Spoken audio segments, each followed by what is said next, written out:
북한의 도발이 갈수록 가관입니다. 무더기로 방사포를 쏘고 GPS 전파 교란을 하고 오물풍선을 계속적으로 살포하고 있습니다. 치졸하고 야비한 북한의 도발을 강력 규탄합니다. 북한은 저급한 무력 시위와 군사력 위협으로 현 상황을 타개할 수 있을 거라 생각하지만 이는 오산입니다. 당장 도발을 멈추고 대화의 장으로 나올 것을 촉구합니다. 북한의 무차별 도발 못지않게 윤석열 정부의 무방비, 무개념 안보와 국방도 기가 찹니다. 고무풍선과 같은 새로운 형태의 위협이 5월 28일 날 처음 발생하고 4차례나 추가적인 도발을 했는데도 여전히 대응 지침도 대응 매뉴얼도 갖추지 못한 채 하늘만 바라보고 있습니다. 풍선을 격추할 생각도 없고 국민들께 풍선을 발견하면 가까운 군부대나 경찰에 신고해 달라고 부탁만 하고 있습니다. 북한의 도발에 사실상 군은 실종됐습니다. 북한이 여러 차례 풍선에 오물을 담았으니 다음에도 오물만 보낼 거라고 예단하는 것은 안보의 기본을 모르는 대단한 안일한 처사입니다. 적의 선의에 기댄 안보가 윤석열 대통령이 말하는 안보이며 우리 군의 대책입니까? 북한이 풍선에 폭탄이나 생화학 무기를 실어 보낼 가능성까지 염두에 둬야 합니다. 윤석열 대통령을 비롯한 군 지도부는 이런 안일한 태도로 정군의 대비태세 강화만 외치고 있습니다. 입으로만 하는 안보, 말로만 하는 경계가 아닐 수 없습니다. 북한의 오물풍선이 대통령 집무실 인근에 떨어졌다고 경찰과 소방당국이 밝혔습니다. 오세훈 서울시장도 오물풍선이 김포와 용산을 지나갔다고 했습니다. 22년 12월 26일 북한 무인기 침투 당시 뚫렸던 용산 대통령실 비행금지 구역이 다시 뚫힌 것입니다. 이번에도 대통령실 하늘의 울타리가 침범당한 겁니다. 소 잃고 외양간도 못 고치는 것입니까? 대통령실과 군은 철저히 진상조사를 벌여 그 결과를 국민들께 공개하십시오. 상황이 이런데도 대통령실은 북한이 풍선을 날리니 대북 확성기 방송을 재개했습니다.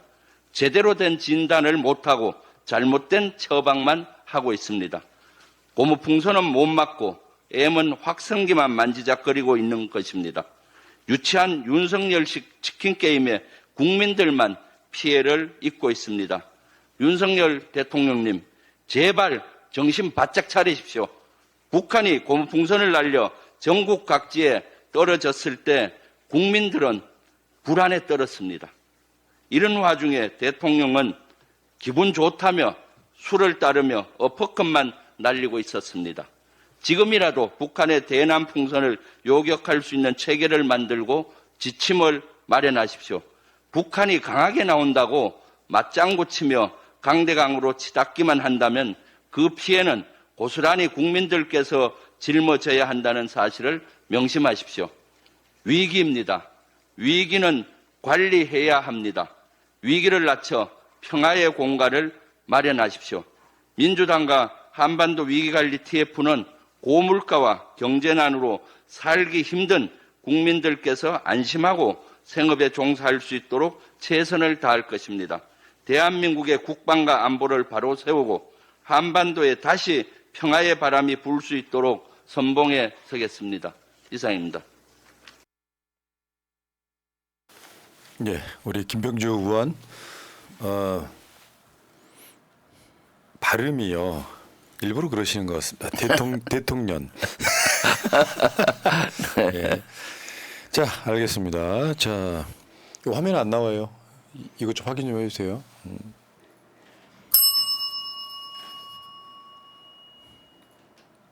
새날 만에 아주 특별한 인터뷰. 오늘 김병주 의원 나오셨습니다. 어서 오십시오. 네, 안녕하세요. 김병주입니다. 예, 지금 경기 남양주 비현 국회의원이시고요. 남양주 을. 죄송합니다. 네, 남양주 을 네, 국회의원이시고요. 네. 죄송합니다. 남양주 을 국회의원. 지금 22대 전반기 국회 국방위 간사를 떠맡으셨습니다. 네, 그렇습니다. 초선 때부터 간사하는 경우는 드물잖아요. 네, 조선 때 후반기에 2년을 했었죠. 그러니까 민주당에서는 굉장히 뭐랄까 좀 희귀한 자원 이렇게 네. 보시면 될 것 같고요. 예. 자, 여러분 그 채팅창 상단에 김병주 TV 링크가 걸려 있습니다. 구독 좀 해주시기 바랍니다. 20만이 코앞에 있더라고요. 네, 네, 19만 7천인데 정체되고 있습니다. 컨텐츠 때문에 네, 실제로 10만 넘기도 힘들어요. 네. 국회의원들은 의정 활동이 바쁘지. 네, 근데 그렇습니다. 관리를 되게 잘하시는 것 같습니다. 네, 그리고 20만이 코앞에 와 있습니다. 20만이면은 거의 베스트 5 안에 듭니다. 네, 민주당 정치인 중에 제 기억에 현역으로만 따지면은 우리 대표님, 네, 다음에 정청래 최고, 네, 박주민, 박주민, 네, 네, 뭐그 다음 정도 아닐까.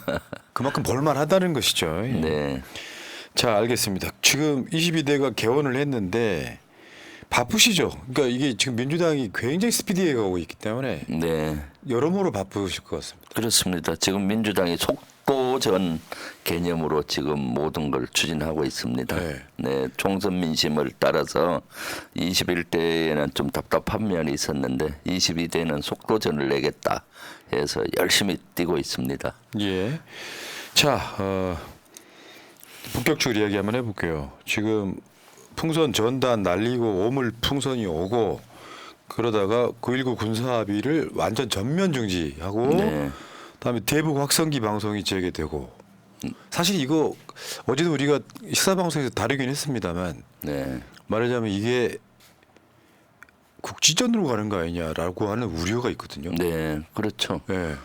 저도 그렇게 생각을 하고 있습니다. 이렇게 가다가는 진짜 국지전까지 확대되지 않을까 심히 우려하고 있습니다. 예. 지금 윤석열 북한도 계속 지금 도발을 하고 거기에다가 윤석열 정부는 위기관리 개념 없이 같이 이렇게 위기를 올리고 있잖아요. 그러니까 사실 브레이크 잡히지 않는 폭주 열차처럼 달리고 있는데 이렇게 가다가는 우발적이든 의도적이든 군사 충돌이 불가피하다라는 생각을 하고 있고요. 예. 그래서 오늘 우리 민주당에서도 그래서 이재명 대표 모시고 한반도 위기관리 TF 회의도 하고 어떤 방안으로 해야 될지 그런 것들을 토의하고 했습니다. 예. 그러니까 일단은 보면은 그 대북 전단을 날렸고요. 네. 문재인 정부 때 금지시켰던 네, 헌법재판소의 뭐 판결을 사실 빌미 삼아 네. 거기도 충분하게 그런 측면이 있거든요. 막을 수 있는 장치까지도 헌법재판소 판결에 들어 있는데 네, 그렇습니다. 신고를 하게끔 하고 어떤 상황에서는 못 나르게 할 수도 있고. 근데 헌법재판소가 그렇게 판결했다는 표현의 자유라고 판결했다는 이유로 네, 사실상 좀 방치라기보다는 사실상 뭐 그런 의미에서 하고 있는 게 아니냐. 그러니까 그 빌미 삼아서 오히려 충동질하고 있는 게 아니냐 이런 생각이 들거든요. 네, 그런 측면이 있죠. 네. 사실 2016년도의 대법원 판결은 그 표현의 자유보다는 국민의 생존과 안전을 우선시 여겨서 이거를 이제 그 전단을 북쪽에 보내는 것을 제재하고 이렇게 해야 된다는 것이 대법원 판단이었고요. 그런데 그 사이에 남북관계 발전법이 됐는데 지금 헌재에서 한 것은 대법원 판결은 유효한 걸로 보고 단지 남북관계 발전법에 나온 그 전단 살포가 과도하게 언론의 자유를 침해한다. 그래서 이걸로 벌을 주는 것은 적절하지 않다. 그 항목만 일부 한 것이지 실제 국민의 안전과 생명을 지켜내는 게 중요하다. 그래서 경찰들을 현장에서 경찰이 통제하는 방안도 제기를 하고 그렇게 하고 있는데 지금 역대 사실 진보 보수 정부 할 것 없이 전단 살포 북한에 하는 것은 우리 접촉 지역의 주민들의 심히 안전에 위해가 되기 때문에 경찰들이 막아왔는데 지금 현재 윤석열 정부에서는 이것을 좀 조장하는 측면도 저는 많다고 봐요. 네. 예. 그러니까 막 전단이 날리는 내용들을 보면요, 되게 수준이 낮아요 지금. 이게 보면 막 이런 것도 있어. 네. 검사가 수령이 된 위대한 나라, 대한민국 12번째 대통령 윤석열 이런 걸 날려보내더라고요. 네. 난 저쪽에서 날려보낸 건 줄 알았어. 네. 그러니까 김정은 추앙하듯이 추앙하는 거고요. 네. 그래서 지금 막 오물풍선이라고 하는 게 계속 반복되고 보냈다가 잠깐 멈췄다가 뭐 군사합의 파기하고 확성기 재개하면은 네. 다시 오물풍선 날리고 지금 약간 소강 상태인 것 같습니다만. 지금 아마 소강 상태인 이유는 윤석열 대통령이 해외 순방 중이니까 약간 학생기 방송도 잠시 중단한 것 같고 여기서 크게 국지전이 일어나면은 바로 순방을 중지하고 와야 되잖아요. 그래서 그런 측면도 있지 않나 싶은데 순방 끝나고 오면 또 긴장을 또 계속 높아져서 큰 걱정입니다. 네. 예.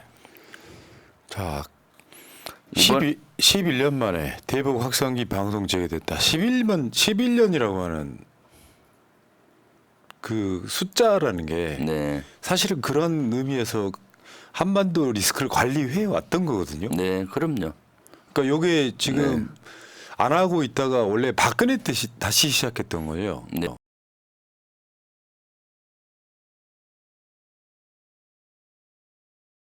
실제 2004년까지는 확성기 방송을 남쪽이든 북쪽이든 했고요. 2004년 노무현 정부 때 육사 합의로 이런 걸 전면 금지하면서 확성기 방송을 철거를 했었고 사실 이명박 정부 때 천안함 폭침 때도 이런 확성기 방송을 개재하려고 하다가 위기가 고조되면서 포기를 했었거든요. 예. 그러다가 2015년도에 11년 만에 그 목함지대 사건이 나면서 박근혜 정부에서 확성기 방송을 다시 했었는데 한 2주 하다가 이제 남북 한 합의에 의해서 목함지대 사건을 북한이 사과함으로써 다시 철거를 했었어요. 그런데 2016년도에 4차 핵실험을 하면서부터 다시 방송을 했었고 2년 3개월 동안 했었는데 그 이후에 이제 문재인 정부 들어와서 판문점 선언하면서 이것을 다 철거했던 것인데 지금 윤석열 정부는 2015년도에 생각을 하는 것 같아요. 2015년도에 목감질의 사건이 났을 때 이걸 확성기 방송을 트니까 북한에서 사과하고 했던 그 한상에 머물러 있는 것 같아요. 2016년부터 2년 3개월 동안 했을 때 제가 전방위 군단장을 했는데 효과가 별로 없더라고요. 왜냐하면 우리 확성기 방송을 틀면은 북한에서 역으로 자기들이 소초 같은데 스피커를 이용을 해서 한다든가 대남 방송 스피커를 자신들의 소초 쪽으로 방향을 틀어서 못 듣게 하는 거예요. 그러다 보니까 효과가 별로 없었던 걸로 제가 판단이 그 당시 했었고 그런데 이제 지금 현재 윤석열 정부에서는 이것이 2015년도에 한번 북한이 손을 든 적이 있어서 이것을 계속 카드로 이렇게 쓰는 것 아닌가 싶어요. 사실 여기에서는 본질이 어긋나죠. 고무풍선들 이렇게 날아오는데 거기에 대한 대비는 하나도 안 하고 엉뚱하게 지금 확성기 방송을 틀고 있는 거거든요. 예. 네, 지금 고무풍선들 날아오는데 지금 4차에 걸쳐서 1000개 이상 날아왔는데도 지금 속수무책으로 당하고 있지 않습니까? 네. 거기 만약에 폭탄이라 있었다면 네.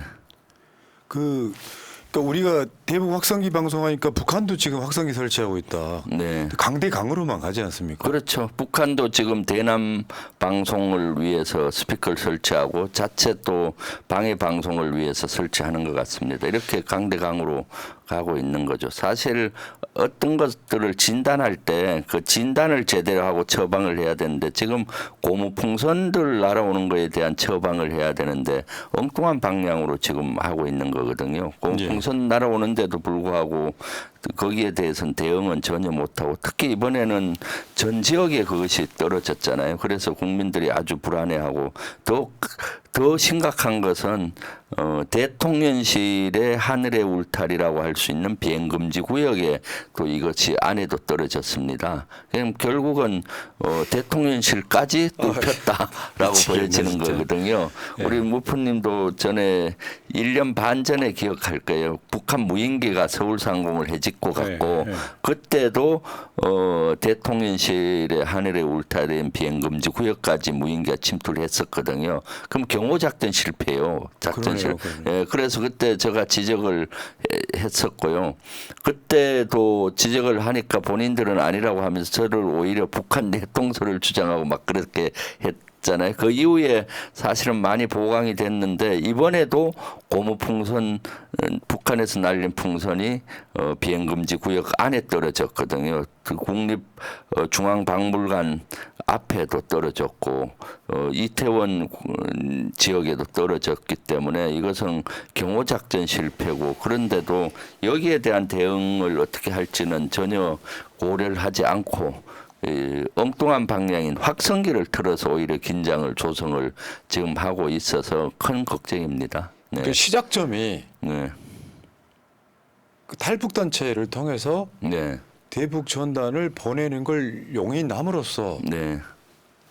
그 시작점이 그렇게 돼 있는데 그러면 사실 막을 방법은 정말로 국지전 같은 전쟁을 원하는 게 아니라면 헌법재판소 판결을 좀 활용을 해서 날리지 못하게 할 수도 있지만 어떤 경우에는 어떤 상황이 급박해지면 멈출 수도 있게끔 판결이 나온 거 아닙니까? 네, 그렇습니다. 그러면 그거를 하는 게 아니라 오히려 더 부추겨서 뭔가 오늘 어떤 속보를 보니까 북한군 병사가 저 뭐 비무장지대에서 출몰을 해가지고 네. 그거 여기서 그러니까 남쪽으로 내려왔다는 얘기죠. 네. 그러니까 거기에 대해서 뭐 경고를 하니까 올라갔다 뭐 이런 얘기가 나와요. 그러면 우리 후방에 있는 사람들 입장에서는 굉장히 불안하거든요. 네, 그렇죠. 네. 네, 사실 지난 일요일 날 그 학생기 방송을 NHC에서 게재하고 하는 날 낮 12시 30분에도 북한군 수십 명이 군사 분계선을 넘어왔는데 경고 사격하고 해서 퇴각을 했다라는 제보가 있어서 확인을 했더니 그것이 사실이었고 오늘 그거를 언론에 공개했어요. 통상 이런 사건이 있으면 바로 한 두세 시간 이후에 공개하잖아요. 근데 이런 것들은 자기들이 부풀릴 거는 부풀리고 숨길 건 숨기고 이렇게 하는 것 같아요. 그리고 오늘도 MDL을 북한 군인이 넘어왔는데 경고 사격해서 퇴각시켰다 하고 하는데 지금 비무장지대 내에서도 지금 긴장이 상당히 예. 고조되고 있어서 참 걱정입니다, 사실은. 네. 그러니까 이게 민주당이 여당 같습니다. 오늘 그 한반도 위기관리 TF 긴급회의 열었던 거거든요. 저게 지금. 네. 그러니까 민주당만 물론 이게 정부가 아니기 때문에 뭐 실효적인 뭔가를 할 수는 없지만 네. 야당만 걱정하는 것 같아요. 지금 국방위원들하고 이재명 대표랑 이렇게 지금 회의하는 거죠 지금. 네, 그래서 그렇습니다. 오간 내용들이 주로 어떤 얘기예요? 오늘 먼저 상황을 평가했고요. 이 현재 한반도가 위기 상황임을 서로 확인을 해서 대단히 위기 상황이다. 이대로 가다가는 남북한이 군사적인 충돌까지 갈 수 있겠다라는데 대부분의 의견 일치를 봐서 네. 이것은 이렇게 해서는 되지 않겠다. 그래서 한반도 위기관리 TF를 좀 가동을 시켜서 위기관리를 야당이더라도 해야 되겠다라는 걸 얘기했고요. 그러려면은 지금 예전에는 남북한의 연결 통로가 있었어요. 군도 있고 국정원도 있고 통일부도 있고. 근데 지금은 연결 통로가 다 끊어진 상태다 보니까 우발적이든 의도적이든 군사적인 충돌이 일어났을 때 그거를 제재하거나 할 수단이 없습니다. 그럼 점점 그 에스컬레이터 될 수가 있잖아요. 그래서 이런 것도 좀 요구를 정부에 해야 될 것 같고 라는 의견이 있었고요. 그다음에 이제 무력 충돌로 가지 않도록 하기 위해서는 근본적으로 여러 가지 방안을 해야 되겠다. 지금 우리가 탈북 단체가 보내는 전단이 북쪽으로 넘어가면서 이것이 또 에스컬레이트 되는 측면이 있기 때문에 이것은 현행법으로도 막을 수 있는 여러 가지 방법들이 있더라고요. 경찰 직무에 관련된 법이라든가 또는 경기도 내에서도 이재명 대표께서 경기도 경기도지사 할 당시에 위험 지역으로 선포를 해서 거기에서 못하도록 이렇게 하는 여러 가지 법들이 있고요. 그래서 그런 것들에 대해서 논의를 좀 했고 또 국제적인 환경 자체가 지금 아주 어려운 환경이거든요. 예전 같으면은 남북 간의 긴장이 고조되면은 말릴 수 있는 주변국들이 있었어요. 중국이나 러시아나 뭐 미국이나 이렇게 있었는데 지금은 중국, 러시아도 이런 북한 편에 들어서 지금 북중러 이런 구도로 가버리니까 예. 전략적인 환경도 대단히 어려워졌다. 그래서 한반도 위기 상황을 어떻게 타개할 것인가에 대해서 많이 논의를 했죠. 네. 그러니까 미국이나 일본에 의해서 쥐쥐 끌려가서 우리 네. 외교는 하나도 없는 상태. 네. 북한이 핵실험을 해도 제재도 이제 불가능한 상태. 네. 계속해서 이렇게 그럼 한반도 내에서라도 뭔가 리스크 관리를 작게라도 해야 되는데 네. 정말 세계가 부끄럽게 오물풍선을 날라오고 저쪽 비방하는 전단지를 보내고 하는 참 이 모습은 정말 자. 근데 진짜 그 휴일날요 국방부 장관이 전군 비상체제 뭐 이런 거였다면서요. 네, 예. 이 상황은 어떻게 보면 그 뭐 무장부비 내려왔을 때나 일어나는 상황 아닐까요? 그렇죠. 무장 공비가 내려와도 전 장병들이 후방에 있는 교육기관까지 다 정상 출근한 적은 없어요. 아 그래요? 네, 예. 사실 이런 경우 비상이 걸려서 예를 들어서 경계태세나 준비태세 이런 태세가 걸려서 뭐 휴일날 대기하고 근무하는 것은 군인으로서 당연한 거지만은 이번에는 아주 비정상적으로 갑자기 토요일날 저녁 23시경에 전 요원 전 장병들은 정상 근무하라 해서 군에서 대단히 혼란이 갔었고요. 예를 들면 간부들 식당 운영을 해야 되는데 식사 준비도 안 돼 있고 출근하라고 해도 또 지금 업무에 대한 과도한 피로가 많이 축적이 되잖아요. 그러니까 사실은 이런 것들이 아주 비정상적으로 병사들만 고생시키는 꼴이 되는 거죠. 예. 사실 사실 조금 더 따지고 보면 저는 그렇게 생각을 해요. 1차 풍선이 날아왔을 때 한 수백 개가 날아와서 전국에서 오염물이 떨어져서 국민들이 되게 불안해했잖아요. 그때 28, 29일로 기억이 되는데 5월에 그리고 나서 5월 30일인가 국민의힘 연찬회 때 윤석열 대통령이 연찬회 참가해서 기분 좋다고 맥주 마시고 엇버긋하고 했잖아요. 예. 1차 풍선이 내려왔을 때 사실 군에서는 금주령이 내려지고 그렇게 했는데도 불구하고 국군 통수권자는 그렇게 하니까 그게 부적절하잖아요. 그러니까 2차 풍선이 내려왔을 때는 어떻게 됐느냐. 전방사단장이 뭐 또 술을 먹고 뭐 이렇게 해서 네, 진짜 엉망이네, 업무 배제를 하고 이렇게 되니까 3차 4차 이렇게 내려올 때는 좀 불안했던 것 같아요. 그냥 보여주기식으로 전 장병 정상 근무해 이렇게 되는 군이 정상적인 군이 아니죠. 그러니까 사실 지금 최근에 군에서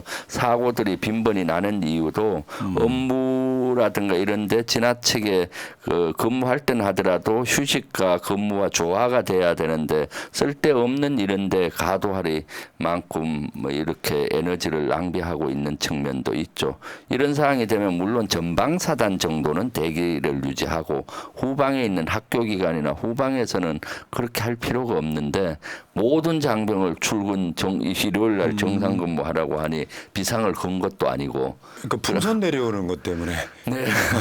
그러면 그 풍선이 사실 풍선을 쏘고 터뜨릴 수도 있잖아 넘어오기 전에. 네, 예. 근데 그거 왜 안 했대요? 그러니까 그거는 제가 확인해 보니까 매뉴얼이 없다고 해요. 아직까지도. 매뉴얼이 없어서? 그러니까 지금 너무 어이없는 거잖아요. 고무풍선이 물론 예전에는 이렇게 대규모로 내려온 적이 없었어요. 그러다 보니까 군이 매뉴얼을 못 만든 것 같은데 이렇게 대규모로 하고 엄청나게 위협을 느껴지면은 빨리 매뉴얼을 만들고 해야 되는데 매뉴얼을 만들지 않고 다른 방법으로 확성기 틀고 이런 것만 생각하니까 지금 고무풍선이 그렇게 많이 내려와도 속수무책이잖아요. 그러니까 사실 이런 경우는 군사 분계선을 넘어올 때 이거를 격추시키는 것이 맞습니다. 왜냐하면 거기에 지금은 오물이고 그러니까 망정 쓰레기니까 망정이지. 그래도 거기에 화생방목이라든가 폭탄이 실을 수가 있잖아요. 그래서 전방에서 그것을 격추시키면 되는데 인구가 밀집된 지역에 오기 전에 전방 지역에서 하면 되는데 군에서는 어떤 답변을 내놓는가 하면은 총을 쏘면은 그 총알이 북한으로 넘어가면은 교전이 일어날 것 같아서 못했다는 거예요. 사실은 고무풍선을 쏘는 탄은 대공탄을 쏘면은 대공사격 이 있습니다. 적 헬기나 적 무인기나 적 전투기가 올 때 쏘는 탄이 있거든요. 그러니까 대공사격이라고 하는데 거기에는 공중에서 자폭 기능을 하는 탄들이 있어요. 그걸로 쏘면은 탄이 넘어가지도 않거든요. 그런데도 불구하고 총 한 발 쏘지 못했다는 거에 대해서 저는 대단히 적절하지 않다.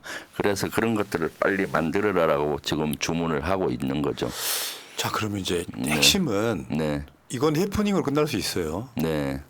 근데 국지전 발발 가능성. 네. 이게 지금 두려운 거고 어쩌면 지지율 최악이고 국정이 뭐 최악의 난맥이기 때문에 혹시 이런 걸 이용하려고 하지는 않을까. 일반 국민들 앞에서는 좀 불안하거든요. 네. 어떻게 보십니까? 그런 측면이 있죠. 사실 일단은 북한 자체가 일단은 비정상적인 행동, 비정상적인 생각과 행동을 많이 하기 때문에 어떤 도발을 할지 모르거든요. 그렇기 때문에 위기 관리를 하면서 준비 태세나 대기 태세를 잘 유지하면서도 끊임없이 평화를 만들어야 되는데 지금 계속 에스컬레이터 되니까 국지전으로 갈 수가 있는 거죠. 지금 확성기를 틀면은 북한은 확성기 쪽으로 예를 들어서 사격을 한다든가 할 수 있거든요. 또는 우발적인 일은 또 충돌이 일어날 수가 있고 그럼 계속 에스컬레이터가 되는 거죠. 그렇게 되면 무력 충돌이 절로 일어날 수가 있다라는 생각을 하고 있고요. 예를 들면은 전에 2015년, 2016년도 어떤 일이 있었는가 하면은 그 전에 학성기 틀고 할 때 긴장이 고조되면 학성기만 트는 것이 아닙니다. 사실 병사 피로도가 되게 높습니다. 학성기를 틀면은 그렇겠네요. 북한이 도발할 걸로 생각을 해서 그 학성기 주변에 있는 중대 대대는 전부 다 저는 그 대비태세를 유지해야 돼요. 그리고 거기를 지원하는 박격포라든가 포병진지에서도 혹시 북한이 포를 그 학성기 지역으로 쏠 수 있잖아요. 그러면 포를 대기시키고 계속 훈련을 해요. 그쪽 지역을 향해서. 그러니까 포병들도 지금 긴장도가 포상에 대기하면서 높으니까 한 번은 훈련 삼아 했는데 병사 포반에서 잘 모르고 실제 탄을 엮고 쏜 거예요. 실제 사항인지 알고 긴장이 막 올라가니까. 근데 그때 사실은 랩탄이라고 해서 사거리가 18km인데 랩탄이란 기능을 장착하면은 30km까지 날아가요. 근데 통상 이제 포병은 적 부대를 향해서 딱 폭을 지향하고 있거든요. 근데 모르고 쏴버린 거예요. 긴장을 하니까. 실제 상황인지 알고. 그런데 다행히 랩탄 기능을 얘가 제대로 작동을 안 시킨 거예요. 그래서 한 18km 지점 비무장지대 떨어졌으니 망정이지 그것이 정상적으로 날아갔으면 북한 부대에 떨어지잖아요. 그러면 이제 이 교전이 일어나고 에스컬레이터가 되고 그렇게 된 적도 있고요. 또한 실제 고무풍선과 관련해서 북한에서 우리 남쪽에서 보낸 고무풍선을 요격하려고 쏜 탄이 우리 지역 부대하고 마을에 떨어졌었거든요. 그때 우리가 또 포격전을 하고 이렇게 계속 이렇게 에스컬레이터 되는 사례들이 있죠. 그래서 지금 상황이 그와 유사한 상황으로 번질까봐 대단히 우려하는 지점이죠. 네. 그러면 이제 우리 장군님께서 실제로 정권의 특성이나 그 대통령 캐릭터로 보면 네. 국지전을 유도하는 것 같다는 느낌은 혹시 안 갖고 계세요? 그렇죠. 저는 좀 유도하는 측면이 많다고 봐요. 일반 국민들도 그렇게 많이 생각하고 계시는 분들 많잖아요. 지금 지지율이 떨어지고 총선 이후에 더더욱 떨어지고 있지 않습니까? 윤석열 정권에 대한 믿음이 잘 안 가고 그러니까 이런 걸 만회하기 위해서 이런 걸 부추기는 면이 있죠. 사실 그렇지 않으면은 탈북 단체가 보내는 풍선 전단 그런 거를 통제할 수도 있잖아요. 설득하고 그런 것들을 그대로 방치하고 또 고무풍선이 날아왔으면 풍선에 대한 대응만 하면 되는데 확성기를 더 틀어서 이렇게 자극하고 이런 면이 많다고 보여지는 거죠. 그리고 또 우발적인 충돌이 나면 몇 배씩 더 이렇게 사격을 해서 더 에스컬레이터 시킬 확률도 많기 때문에 사실 많은 국민들이 그걸 우려하고 있는 거죠. 현재 윤석열 정부가 국민들의 안전에는 관심이 없고 이것을 좀 부추기는 측면이 있지 않느냐라는 그 의혹을 많이 갖고 있는데 저도 그런 측면이 있지 않나 하는 생각을 하고 있습니다. 아마 이게 북한의 김정은 정권도 네.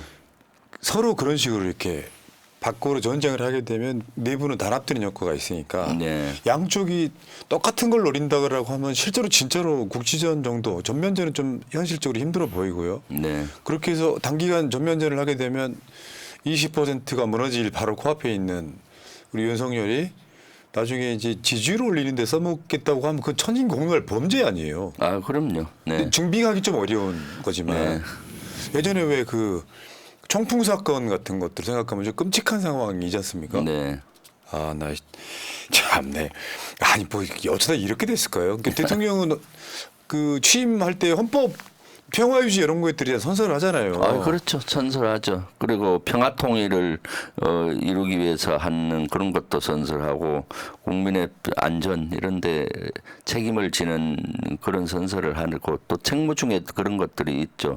그런데 지금 국민의 안전 이런 데는 좀 별로 안중이 없는 것 같고 지금 현재 하는 걸로 봤을 때는 별로 그런 안중은 없는 것 같아서 참 걱정이죠. 우리 국민들도 지금 한 걱정이고 특히 접촉 지역에 있는 주민들은 대단히 불안해하고 있습니다. 그리고 생업에도 되게 영향을 많이 가고 있고요.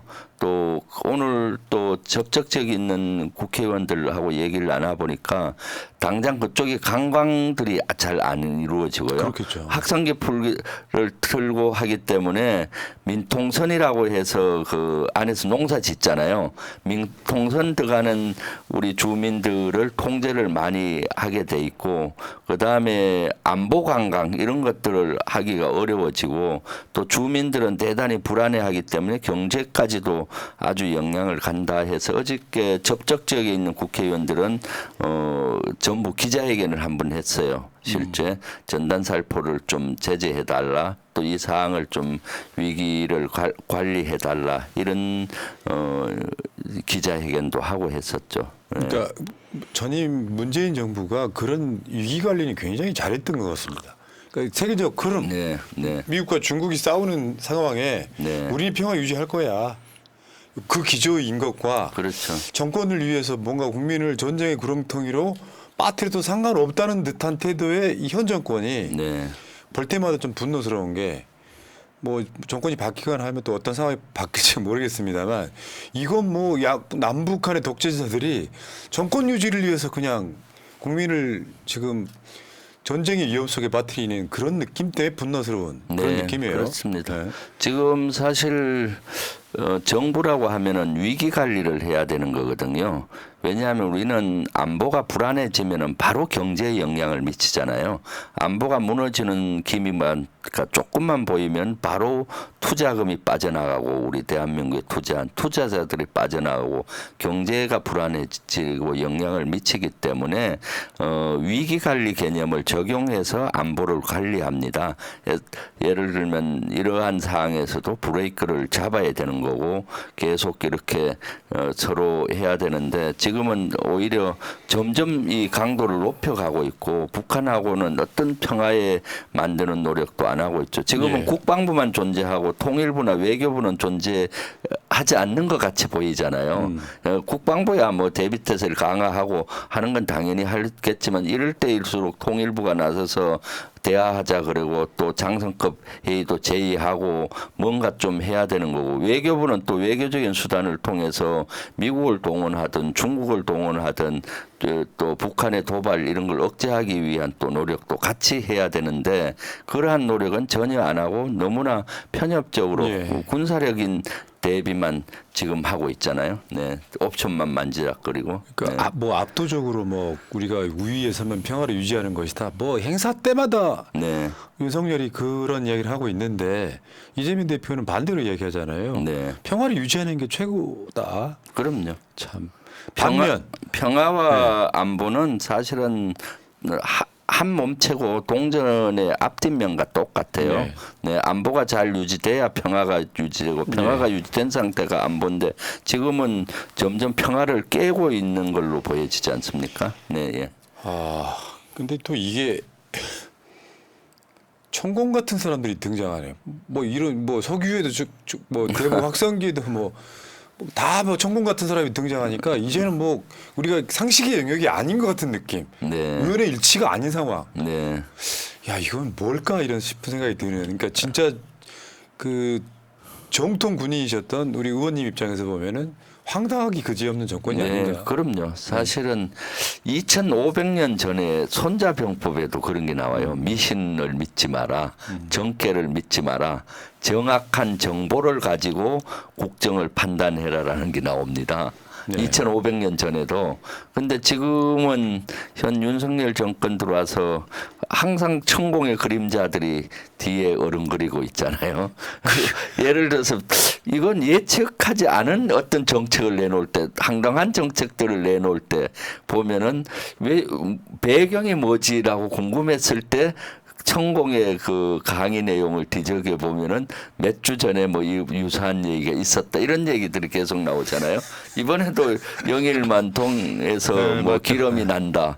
갑자기 뭐 아닌 그 생뚱맞게 대통령이 나와서 이런 발표를 하고 뭐 등등 했는데 아닌가 다를까 2주 전에 뭐 보니까 천공이 뭐 이렇게 석유가 엄청나게 매장돼 있다. 뭐 기술이 없어서 그동안 못했다. 이런 강의 내용들이 나오고 하니까 참 그런 의혹을 절로 가질 수밖에 없는 사항이죠, 사실은. 네. 네, 참 그 예전에 이제 천공을 만난 적이 있다. 윤석열이. 근데 천공이 윤석열을 팔면 자제를 시키거나 이러는 게 아니고 천공의 말들이 입을 계속 이야기하고 있기 때문에 그런 의혹이 더 커지는 것 같고요. 자, 근데 북한과 관계는 이런데 초계기 갈등은 우리가 문재인 정부 때 익히 굉장히 분노했던 사건이거든요. 네, 그렇습니다. 근데 만나가지고 그냥 없던 걸로. 네. 이게 가능한 사건이에요? 이 자체가 그러니까요. 사건이잖아요. 네, 사건이죠. 사실은 사과 한마디 받지 않고 이번에 봉합한 수준으로 갔거든요. 그래서 대단히 좀 분노하는 지점인데 사실 이번에 그 북한의 오물풍선 때문에 지금 묻힌 이슈가 두 가지가 있습니다. 6월 초에 국방부 장관 신원식 장관이 싱가포르에 가서 한일 국방장관, 한미일 국방장관 한 내용들이 별로 이슈를 못 탔어요. 근데 거기에 아주 큰 두 가지의 문제가 있었는데 이걸 그 남북한이 막 긴장도 올라가니까 거기 딱 묻힌 것이 두 개 중에 하나가 초계기고 하나는 한미일 군사훈련을 올해부터 크게 하겠다는 거 예. 두 개 이슈였어요. 초계기 이슈는 뭔가 하면 2018년도에 북한 어선이 조난됐는데 그걸 구조하러 가던 우리 강개토 대항함에 일본에 있는 초계기가 아주 근접 비행을 하면서 위협을 했습니다. 한 500m 가까이 근접 비행했는데 이 정도면 뭔가 하면은 통상 초계기는 요새는 장비가 좋기 때문에 한 5km 이상 멀리서 이렇게 그 여러 가지 레이더를 돌리고 확인을 하는데 500m까지 근접 비행했다는 건 아주 우리로 얘기하면은 사람이 비운 권총을 딱 얼굴에 대고 그렇죠. 있는 거와 마찬가지입니다. 그래서 이런 것들은 대단한 위협 비행이기 때문에 우리가 일본에게 위협 비행이다고 경고를 했는데 이것을 세 차례나 나중에 더 해요. 그래서 이것은 명백한 우리가 도발이다라고 규정을 그 당시 했었고 그러면 이번에 이걸 사과를 받아야 되는데 사과는 받지 않고 신원식 장관의 표현은 갈등을 뒤로 하고 이것을 재발 방지 대책에 협의했다라고 해요. 합의했다고. 갈등을 뒤로 한다는 거에 말에 저는 되게 분노를 했습니다. 왜냐하면 갈등이라고 하면은 일본 말과 우리 말이 서로 갈등한다는 거 아니에요. 그렇죠. 어느 나라 장관입니까? 이건 명백히 이제 사과를 중립적인 단어거든요. 갈등이라는 것은 일본과 우리가 갈등이 있다. 일본은 적반하장격으로 본인들이 오히려 우리가 잘못했다고 하는 건데 그것을 중립적인 얘기로 하면 안 되는 것이고 거기에는 분명한 사과를 받고 재발 방지에 대한 협의를 해야 되는데 사실 사과도 전혀 받지 않고 갈등을 뒤로 하고 과거에 일은 없었던 걸로 묻고 면죄부를 준 거나 마찬가지입니다. 열받네요. 예, 그러니까 이것은 큰 거죠. 그 당시 해군들은 대단히 분노한 지점이 이 초계기 문제였거든요. 그래서 아직까지도 일본이 사과 안 하고 적반하장격으로 오히려 우리가 잘못했다고 하는 건데 신원식 장관은 국방부 장관은 여기에 대해서 바른 소리 한마디 일본에 못하고 마찬가지 윤석열 대통령도 여기에 대해서 한 번도 사과 요구한 적이 별로 없는 거죠. 그렇죠. 네, 이것이 그 한 사건이었고 또 하나는 한미일 국방장관 회의를 했는데 한미일 국방장관 회의하면서 올해부터 한미일 군사훈련을 대대적으로 하겠다. 프리덤 엣지라는 훈련을 하겠다라고 발표했습니다. 이것은 지상군을 제외하고 해상, 공중, 수중, 사이버 전 영역에서 한다라고 했기 때문에 이것은 한미일 동맹으로 가기 직전 상태까지 간 거예요. 한미일 동맹으로 가기 직전 상태. 일본이 어떤 나라입니까? 독도에 대한 영토적인 야심을 가지고 있는 나라하고는 절대 동맹을 할 수가 없잖아요. 예. 일본하고 동맹을 한다면은 사실은 말이 안 되죠. 영토적인 야심을 갖고 있는 나라와. 그런데도 불구하고 이번에 한미일 군사 훈련을 이렇게 대대적으로 올해부터 시작한다는 건 아주 좀 심각한 거죠. 한미 훈련을 강화한다는 건 저는 동의하는데 거기에 일본을 끼워서 한미일 군사훈련을 강화하는 것은 동맹의 직전 상태고 이것은 우리 국익 차원에서도 아주 안 좋습니다. 대명분은 북한의 핵미사일에 대응해서 북한의 위협에 대해서 대응한다 하지만은 미국은 한미일 훈련을 강화하는 이유가 미국 입장에서는 북한보다도 중국을 견제하는 면이 있는 거고 일본도 마찬가지입니다. 북한을 대명분으로 삼아서 중국을 견제하고 중국에 대응하기 위한 훈련이라고 생각을 할 건데 우리는 그렇게 되면 어떻게 됩니까? 한미일 구도와 북중러 구도가 점점 강화가 돼서 중국하고 점점 적대시되고 러시아하고도 적대시되고 이렇게 해서 우리의 글로벌 지도나 글로벌 문화 지도가 점점 줄어들어서 국익에 아주 안 좋은 영향을 미치죠. 그래서 한미일 군사훈련 이것은 사실은 이번에 그 주목을 못 받았던 이슈인데 앞으로 이제 훈련이 시작되면은 받을 것 같은데 그것은 우리가 정확히 알 필요가 있을 것 같습니다. 지금 네. 국방위에 네. 굉장히 그 뭐랄까요 좀 선수 높으신 유명한 셀럽 정치인들 많이 들어가셨더라고요. 이번에 국방위가 핫해졌습니다. 뭐 추미애 의원, 네. 뭐 조국 의원도 조국 의원도 들어왔고요. 네. 또 이재명 대표는 외통위로 가셨더라고요. 네. 근데 이런 게 있어 보입니다. 그러니까 좀 모자란 동생한테 막 자극해가지고 네. 모자란 동생이 화를 내면 너 주적 이거고 네. 사실은 내 목에 칼을 들이댄 일본한테는 야 괜찮아 우리가 이건 갈등이었잖아 네. 아무 문제 없어 이런 식으로 이거는 좀 상식으로 보면 좀 비상식이잖아. 사실 독도를 자기네 땅이라고 해서 우기고 있으면 이건 주적이거든요.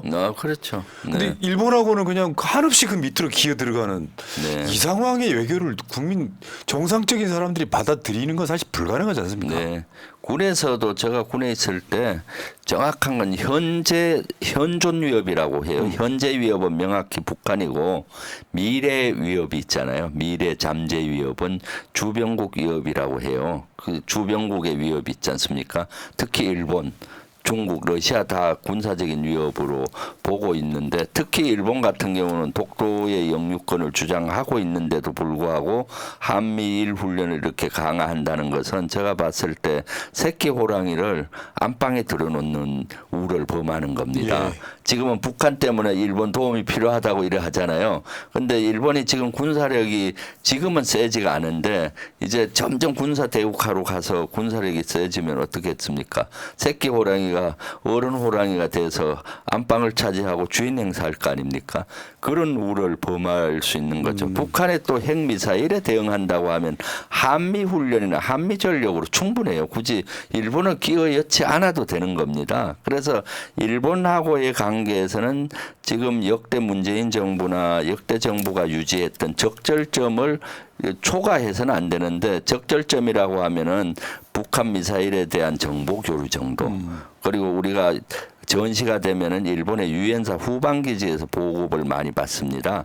후방기지 사용하는 그런 정도의 협조만 되면 되는데, 지금은 지나치게 도를 넘고 있는 거죠. 네. 야, 모든 정치 행위는요 상식적이어야 되거든요. 그렇죠. 네. 근데 알고 보면 아까 그 대북 확산기랑도 비슷한 건데 정권 유지가 목적인 것 같아요. 미국이 잘 네, 보이면 예. 미국이 지켜줄 거야. 미국 밑에 바짝 엎드리는데 우리가 이제 우려하는 것 중에 하나가 자위대가 한반도에 이제 진출하게 되는 상황도 올 수 있을 것 같다는 생각까지. 그렇죠. 당장 저는 올 이번에 한미일 군사훈련, 프리덤 엣지 훈련을 하면은 해상 자위대와 공중 자위대 같은 경우는 우리 영공이나 영해에 들어올 확률이 많죠. 예. 아직까지는 육상 자위대는 이번 훈련에서 제외시켰더라고요. 그러면은 일본 해상 자위대나 공군 자위대 같은 경우는 어떻습니까? 우리 해상이나 영해 영공에 들어오고 활개를 칠 수가 있는 거죠. 특히 우길기를 해상 자위대의 깃발이 우길기잖아요. 예. 우길기를 달고 우리의 어떤 바다를 누비는 꼴을 어떻게 봅니까? 그 동기인 네. 이종섭이 네. 그 울길기는 우길기랑 다르다 뭐 이런 이야기도 네. 했었잖아요. 자, 주제를 조금만 바꿔보겠습니다. 지금 윤석열이 중앙아시아를 갔어요. 네, 예. 근데 방문국 중에 카자흐스탄이 있습니다. 네, 그렇죠. 근데 카자흐스탄은 홍범도 장군이 계셨던 유해를 네. 모셔온 곳이지 않습니까? 네, 그렇죠. 이해가 좀 안 됩니다. 저는 이 상황들이라는 게 카자흐스탄이 영웅이잖아요. 네. 그 유해를 한국의 문재인 정부 때 모시고 왔는데 홍범도 장군 흉상은 치우는 또 저런 데를 각오하는 이게 뭔가 좀 제 표현 가끔씩 쓰는 표현이 있거든요. 괴랄해요. 그렇죠. 좀 괴상하고 뭔가 네. 좀 악랄해요. 네. 좀 얼굴이 뜨겁고 그렇죠. 사실은 제가 여기에 대해서 페이스북에서도 공격을 했는데 카자흐스탄의 우리 홍범도 장군님을 그 고려인들의 영웅으로 칭송이 됩니다. 우리 독립 영웅일 뿐만 아니라 특히 중앙아시아에는 고려인들이 50만이 있고 특히 카자흐스탄에서는 더욱더 영웅시되는데 우리 문재인 정부 때 설득을 해서 우리 고국에 잘 모시고 잘 하겠다라고 다짐을 받고 홍범도 장군 모시고 왔잖아요. 그리고 육사 교정에서 또 홍범도 장군을 비롯해서 독립 영웅들의 흉상을 만들었는데 윤석열 정부 들어와서 그 육사 교정에 있는 홍범도 장군 흉상을 철거하겠다 해갖고 난리가 났지 않습니까? 그래서 여론에서는 이건 역사지우기다. 홍범도 흉상 건드리면 안 된다 해서 그 총선을 앞두고 여론이 악화되니까 잠시 보류를 한 상태고 아직 백지화를 안 했어요. 지금도 그것을 교정에서 옮겨서 육군 박물관 지역으로 옮기려고 하는 안하고 여러 개를 검토하는 것 같아요. 그래서 총선 끝나고 그 다시 백제하라고 요구했는데 이 지점에 대해서 그때 육사 교정에 있는 홍범도 장군이나 독립영웅 흉상을 옮기려고 할 때 고려인들 카자흐스탄에 계시는 고려인들은 대단히 분노하고 실망했습니다. 홍범도 장군 잘 모신다고 모셔가서 이렇게 욕을 보이고 있잖아요. 그래서 고려인들 중에는 이것을 1cm라도 옮기면은 자신들이 고국으로부터 받았던 영웅 그 훈장이라든가 여러 가지가 있었던 것 같아요. 그런 것도 다 반납하겠다라고 하고 있었거든요. 그러면 이제 카자흐스탄에 가기 전에 제대로 된 대통령이라면 어떻습니까?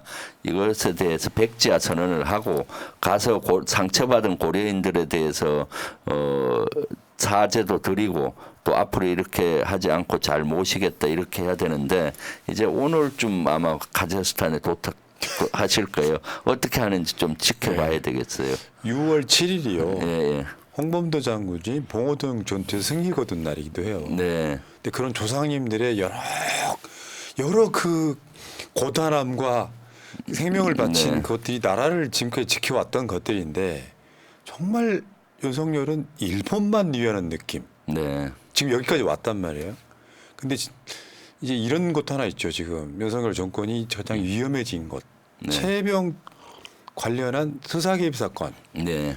그게 사실 국방위원회에서 그 우리 저 김병주 의원, 우리 주불리에 굉장히 활약이 막 눈부셨잖아요. 그러면 네.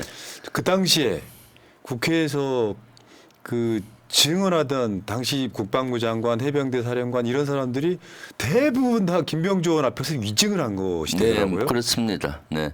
그러니까 근데 지금 최근에 드러났잖아요. 경로가 있었다 없었다부터 시작해 전화 통화했다 네. 안 했다부터 시작해가지고 제일 재밌는 건 김규현 사령관이 되게 놀라웠던 그 장면 중에 하나가 뭐냐면 이거랑 관련해서 안보실과 통화한 적 있냐고 물어보니까 업 나왔다가 한 번 있다 이렇게 나오는 그 장면 네. 지금도 좀 굉장히 레전드로 남아 있거든요. 네, 그렇죠. 그러니까 그 당시에 김병주 의원이 물었던 것들 다 거짓말한 거잖아요. 네. 요거 좀 법적인 논란이 있는가 보더라고요. 네, 그렇죠. 저 네. 때는 제가 국정감사 기간에 질의했던 걸로 생각이 되는데 국정감사 때는 정인 선서를 하거든요. 네. 거짓말하면은 위증죄로 처벌받는다고. 그때 대다수가 위증을 했습니다. 네. 운영위하고 국방위에서 안보실에 있던 조태영 그 당시 안보실장, 그 다음에 국방비서관 이런 사람들 통화했느냐 보고했느냐 했을 때 대부분 안 했다고 그러고 발을 뺐었고요. 또 국방위에서는 이종섭 전 장관 또 저기 나와 있는 김계한 해병대 사령관 이런 분들이 대부분 위증을 한 걸로 지금 나오고 있죠. 그러니까 이게 정권이 뭐 어떤 한 분야라도 정말 똑부러지게 잘하는 게 있는 게 아니라 대통령이란 자부터 뭔가 회의 기강 회의뿐만 아니라 무능하고 이러다 보니까 전반적으로 다 망가지는 느낌이에요. 네. 국방뿐만 아니라. 근데 또 어떤 이유 때문인지는 밝혀야겠습니다만 해병대 수사에 개입을 해가지고 시스템 자체를 다 무력화시키고 있어요. 네. 사실 알고 보면. 그렇죠. 네. 지금 우리나라가 법치국가인데 해병대 순직 사건에 대해서 외압 의혹 이것만 들여다봐도 윤석열 대통령 들어와서 얼마나 법치국가의 시스템을 망가뜨리고 군의 기강을 무너뜨렸는지 금방 알 수가 있죠. 사실은 실제 중요 변곡점마다 대통령의 전화기와 등장해요. 네. 통화 기록이. 세 번 등장하잖아요. 그러니까 예를 들어서 정상적으로 군에서 수사를 해서 경찰에 넘기려고 했던 그것들 그대로 놔뒀으면은 문제가 전혀 안 될 건데 거기에 이제 외압을 경로했다는 31일 날 전화. 그걸 받고 이제 이종섭 전 장관이 이첩 보류하라 뭐 이렇게 나오는 거고요. 그다음 8월 2일 날 그럼에도 불구하고 해병대 박정훈 대령이 규정과 방침 또는 법대로 경찰청에 넘기겠다. 경북경에서 넘겼을 때 또 대통령 전화기와 3번 통화하잖아요. 통화 기록이. 네. 그리고 나서 어떻게 됩니까? 3가지가 이루어지거든요. 박 대령은 보직 해임되고 뭐 업무에서 배제되고 그다음 집단항명 수개죄로 입건이 되고 그다음 경찰청에 경북 경찰청에 갔던 서류를 불법적으로 다시 해수해 오잖아요. 그때 이제 또 통화 기록이 대통령과 국방부 장관 통화 기록이 나오고 해수온 자료를 어느 기관에서 검토할지가 정해지지 않았는데 8월 8일 날 대통령과 또 이종섭 전 장관의 통화 기록이 나오거든요. 그리고 나서 8월 9일 날 조사본부에서 해라라고 명령이 내려지고 조사본부에서 8명 과실치사 혐의자를 2명으로 압축해서 보내는 이런 사건들이 나고 그 과정에서 관련자들은 하나같이 다 위증하고 거짓말을 한 것들이 속속 지금 통화 기록이 까지면서 지금 드러나고 있지 않습니까? 엉망진창인데. 네네. 거기에다가 더 한술 더 떠서 신원식 전 장관 그 당시 의원이었죠. 의원은 도둑이 재발절인지는 몰라도 자기가 여러 번 국방부 장관하고 통화해놓고 나하고 통화한 적 없죠. 오히려 확인까지 하는 그런 해프닝도 있잖아요. 네. 그런 거짓말들을 우리 네. 김병지 의원 앞에서 뻔뻔하게 했던 사람들이 네. 야 어쨌건 지금 민주당이 어제 이제 법사위원장 등 선출을 했는데 네. 최혜병 특검이 가장 먼저 발의되는 상황인 것 같아요. 네, 그렇습니다. 그거 이제 법사위 통과하고 이제 최대한 빨리 본회의 상정해서 통과시킨다 이런 네. 것 같은데, 야 우리 자. 당 1호 법안으로 이미 발의가 네. 됐죠. 최혜병 특검법이. 이제 그걸 그래서- 통과를 시키려면 네. 법사위가 민주당 네. 위원장이어야 되는 여러 가지 장면들이 있고요. 근데 국방 망가뜨렸고 그걸 지켜보시는 참군인 우리 김병주 의원은 마음은 좀 착잡하실 것 같고 네. 그것만 망가뜨린 게 아니라 예를 들면 뭐 남북 관계도 잘하고 네. 평화도 잘 유지하는데 또 최혜병 뭐 관련해 가지고 뭔가 실수로 수사 개입했다 그러면 그래도 국민적 감정은 어느 정도 이해할 수 있을 텐데 이건 다 못하니까 네. 국가와 국민을 위해야 되는데 자기 정권을 위해서만 지금 그 자리에 있는 것 같은 느낌 때문에 굉장히 국민들이 분노하는 것 같습니다. 그렇죠. 지금 네. 그런 지점이 분노하는 지점이죠. 네. 사실 윤 대통령이 후보자 시절에 공정과 상식 이렇게 슬로건으로 해서 그걸 믿었던 우리 국민들이 지금 엄청나게 지금 공정하지도 않고 상식적이지도 않잖아요. 그러니까 지금 정권을 위해서 모든 것들을 활용하는 것 아닌가라는 생각을 많이 하잖아요. 실제 자기 자신과 또 가족의 문제는 무한히 간대하고 야당 대표나 야당에게는 아주 폭압적인 이런 여러 가지를 하고 있으니 너무나 한심한 거죠. 사실 리더는 자기 자신에게 엄격하고 남에겐 간대해야 되는데 반대로 지금 하고 있기 때문에 또 국민이 위험한 권한을 사적으로 이렇게 휘두르는 걸로 보이지 않습니까? 자기와 관련돼 있는 최혜병 특검법은 거부해버리고 자기 아내와 관련돼 있는 김건희 특검법도 거부해버리고 그러니까 어느 국민이 여기에 대해서 좋아할 수도 없고 맞죠. 분노하는 지점이 여기 있는 거죠. 네. 오늘 또 나온 여론조사를 보니까 네. 이제 국민들이 윤석열 정권 자체를 안 믿는 수준까지 갔더라고요. 네. 기대가 없는 상태. 네. 알겠습니다. 자, 여러분 채팅창 상단에 김병주 TV 지금 20만 코앞이라고 합니다. 또 이제 민주당 국회의원들 베스트 5 안에 드는 컨텐츠로 가득 찬 김병주 TV 구독 좀 해주시기 바라겠습니다.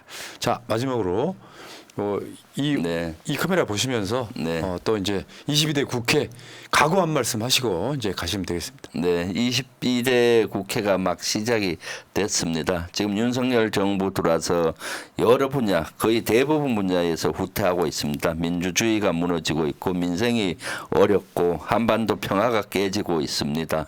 22대에서는 민주당과 특히 저가 선봉에 서서 이러한 무너지고 있는 것을 바로 잡도록 노력하겠습니다.